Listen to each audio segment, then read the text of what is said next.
The broken pot. Once, there was a farmer who had two pots. He carried water from the river to his house every day. One pot was perfect, and the other had a small crack in it. The perfect pot always delivered a full load of water. But the cracked pot arrived half empty.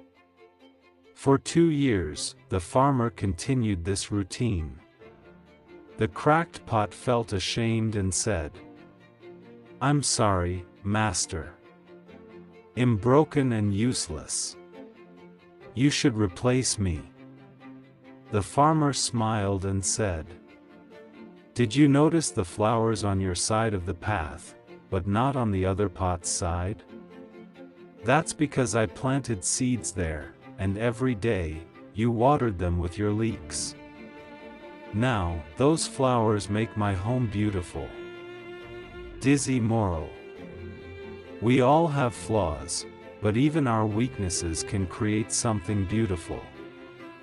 Never feel useless. You have a purpose that only you can fulfill.